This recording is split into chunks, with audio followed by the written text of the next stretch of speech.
Assalamualaikum warahmatullahi wabarakatuh. Kembali lagi bersama saya, Muhammad Fadil Ustaz Budi.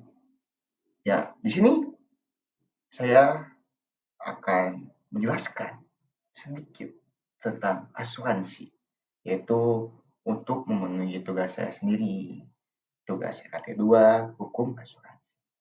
Oke, tidak usah panjang lebar, mudah-mudahan bisa dapat dipahami dan mengerti ya. Oke, kita lanjut ke slide yang pertama, teman-teman. Oke, yang pertama itu ada latar belakang.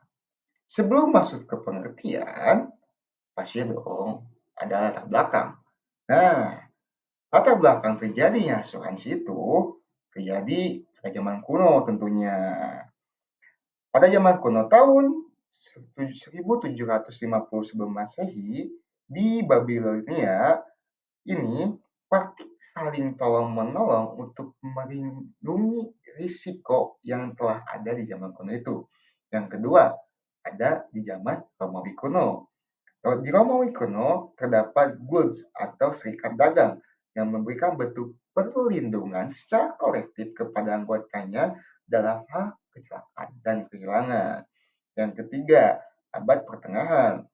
Nah, di abad pertengahan ini praktik asuransi di Eropa sama abad pertengahan, terutama di kalangan pedagang dan pengusaha, praktik ini lebih terstruktur di Venesia dan di Gonoa, di mana kelompok pedagang menawarkan perlindungan terhadap risiko perdagangan di laut. Nah, setelah abad pertengahan, muncullah masa awal modern, yaitu pada abad ke-17 dan 18 dari komersial dan perkapalan. Seperti perusahaan yang sudah saya tuliskan dalam PowerPoint saya, seperti Lloyd's of London di Inggris yang terkenal menawarkan perlindungan terhadap kerugian yang terjadi pada kapal dan kargo mereka. Gitu. Sesudah awal masa modern, dilanjut dengan perkembangan industri asuransi. Nah, pada abad ke-19, asuransi berkembang di Amerika Serikat. Wow, cukup jauh ya Amerika. Perusahaan asuransi ini mulai menawarkan produk seperti kesehatan, properti. Nah, pada saat yang sama, di Amerika sana mulai ada regulasi yang ditetapkan untuk meringankan dan mempertajam prospek asuransi dan melindungi kepentingan konsumen tentunya. Nah, pada abad ke-20 dan seterusnya, sampai dengan abad yang sekarang, industri asuransi terus berkembang dan menjadi industri global yang kompleks dengan berbagai produk dan layanan, inovasi teknologi dan penyebaran yang telah mempengaruhi cara asuransi yang ditawarkan kepada individu dan perusahaan. Nah, setelah latar belakang dan kita telah membahas sejarah asuransi, selanjutnya barulah kita masuk ke pengertian asuransi, kawan-kawan. Nah, di sini sangat mudah dipahami. Pengertian asuransi adalah sebuah perjanjian antara dua orang atau lebih, dan di mana pihak tertanggung membayarkan iuran, kontribusi, atau premi untuk penggantian atas risiko kerugian, kerusakan, kehilangan yang dapat terjadi akibat peristiwa yang tak terduga. Nah, istilah asuransi ini berasal dari bahasa Inggris dong tentunya, yaitu insurance, dan bahasa Belanda, yaitu assurance atau verzekering. Nah, sesudah pengertian asuransi, di sini pastinya dong ada tujuan dan fungsi asuransi. Nah, mari kita bahas ke slide selanjutnya. Oke, kawan-kawan, di sini tujuan dan fungsi asuransi sebenarnya saling mempengaruhi satu sama lain gitu ya. Mengapa demikian? Karena fungsi dan tujuan asuransi ini sama-sama untuk melindungi konsumen. Oke, kita bahas ke yang pertama yaitu tujuan asuransi. Tujuan utama dari asuransi adalah memberikan perlindungan finansial, tentunya dong perlindungan finansial berupa uang kepada individu yang mengikuti asuransi. Kenapa demikian? Karena untuk menghindari resiko yang tidak dapat gitu ya, yang tidak dapat mereka tanggung sendiri, yaitu beberapa tujuan khusus asuransi itu. Yang pertama, perlindungan terhadap risiko finansial. Nah, bila kawan-kawan mengikuti asuransi, kawan-kawan itu dapat mengenai dampak finansial dari kerugian atau kejadian yang terduga seperti contohnya kecelakaan, kebakaran, atau kerusakan properti lainnya. Nah, yang kedua, mengelola risiko. Mengapa demikian? Asuransi memungkinkan individu atau perusahaan untuk mentransfer risiko kepada perusahaan asuransi yang mampu menanggung risiko besar dengan cara terstruktur dan terukur. Yang ketiga, ada pemeliharaan keseimbangan keuangan. Dengan membayar premi asuransi, yaitu iuran yang wajib dibayar sebulannya, seorang atau bisnis dapat menjaga kestabilan uang mereka dalam menghadapi biaya yang terduga dalam jangka yang amat besar. Yang keempat, memberikan ketenangan pikiran. Tentu saja, tujuan dari asuransi itu memberikan ketenangan pikiran. Mengapa demikian? Karena asuransi memberikan kepercayaan kepada tertanggung bahwa mereka dilindungi dan kemungkinan besar yang merugi secara finansial. Yang kelima itu mendorong investasi dan pertumbuhan ekonomi. Kenapa di sini ada tujuan untuk mendorong investasi dan pertumbuhan ekonomi? Karena asuransi itu memainkan peran yang sangat penting dan sangat dalam. Ya, karena dalam asuransi itu kita dapat memfasilitasi investasi jangka panjang dan pertumbuhan ekonomi dengan mengurangi ketidakpastian yang berkaitan dengan risiko bisnis atau kehidupan individu yang mengikuti asuransi tersebut. Nah, sesudah membahas tujuan, tadi saya sudah bilang bahwa tujuan dan fungsi itu saling berkaitan, sama dengan halnya dengan fungsi asuransi. Yang pertama itu mengelola risiko. Mengapa mengelola risiko? Karena kan apabila kita mengikuti asuransi, tentu saja individu atau perusahaan yang mengikuti asuransi itu mentransfer risiko kepada perusahaan yang lebih besar dengan cara ya terstruktur dan terukur juga dengan cara prosedur-prosedur yang telah dilewatinya.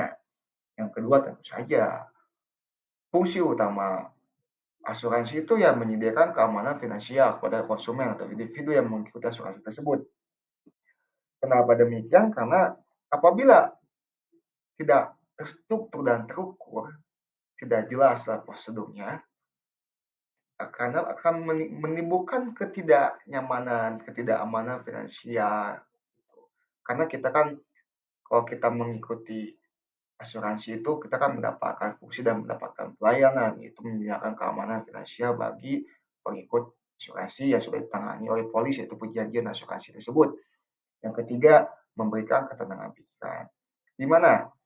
Mengapa demikian? Memberikan ketenangan pikiran karena dalam kita mengikuti asuransi, kita itu kan ada tanda tangan berupa perjanjian antara dua pihak atau lebih, yaitu diubah dalam polis. Perjanjian tentang preminya, iurannya berapa, gitu. Berarti sudah jelas. Nanti apabila ada kejadian terduga, pihak pemberi asuransi dapat memberikan dan bertanggung jawab kepada konsumen tersebut. Oke, setelah tadi kita membahas tujuan dan fungsi, di sini ada slide terakhir kawan-kawan, yaitu sumber hukum asuransi tentunya. Karena kita membahas tentang asuransi, pasti dong ada sumber hukumnya. Yaitu di Indonesia itu diatur dalam Undang-Undang Nomor 40 Tahun 2014 atau perasuransian. Nah, selain perasuransian juga ada asuransi itu terdapat dalam Undang-Undang KUH Perdata gitu ya. Selain KUH Perdata juga ya disebutkan dalam slide saya, sumber hukum asuransi itu ya bervariasi kawan-kawan, tergantung negara di mana tempat kita tinggal. dan yurisdiksi tentunya. Tapi ya secara umum kita ambil singkat dan simpelnya saja ya. Secara umum mencakup beberapa sumber utama. Yang pertama itu undang-undang asuransi. Nah, di setiap negara kan umumnya memiliki undang-undang khusus ya, tidak bisa disamakan gitu, yang mengatur industri asuransi. Undang-undangnya menetapkan persyaratan atau pendirian perusahaan asuransi, hak kewajiban pihak-pihak terlibat, prosedur klaim, dan perlindungan konsumen. Oke, yang kedua itu kan ada peraturan dan peraturan pelaksana. Mengapa demikian? Di samping undang-undang pasti dong terdapat peraturan dan peraturan pelaksanaannya. Tidak mungkin dalam undang-undang tidak dapat peraturan dan peraturan pelaksanaannya.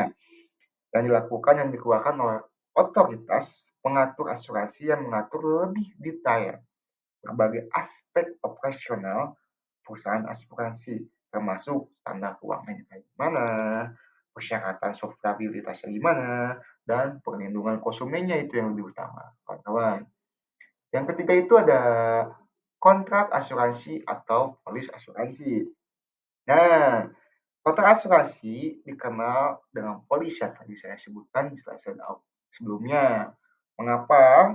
Karena polis itu merupakan dokumen hukum yang mengatur hubungan antara tertanggung dan perusahaan asuransi yang berisi yang pertama pastinya ada persyaratan pokok jelas.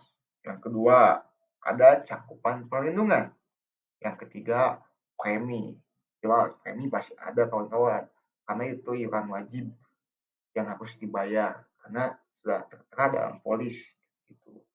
Serta kondisi dan pengecualian tertentu gitu ya kawan-kawan. Yang keempat itu adalah pengadilan dan putusan hukum. Nah, mengapa demikian?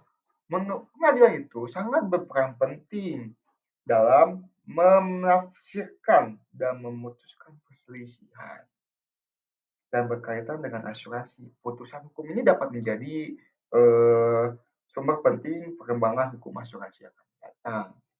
Apabila tidak ada pengadilan putusan hukum, mungkin asuransi-asuransi yang ada di dunia ataupun yang di Indonesia itu akan kacau balau karena tidak ada hukumnya, tidak ada pengadilannya gitu. Nah, yang kelima itu jelas itu ada prinsip-prinsip asuransi gitu ya.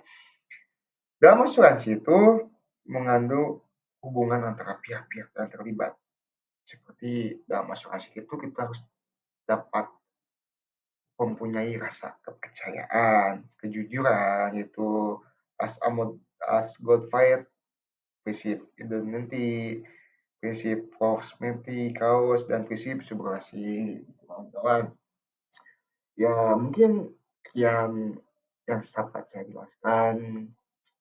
Mohon maaf apabila banyak kesalahan karena saya masih belajar dan saya juga manusia dan manusia tidak luput dari kesalahan. Sekian dari saya. Apabila yang ini ditanyakan, boleh like, comment, and subscribe kawan-kawan. Assalamualaikum warahmatullahi wabarakatuh.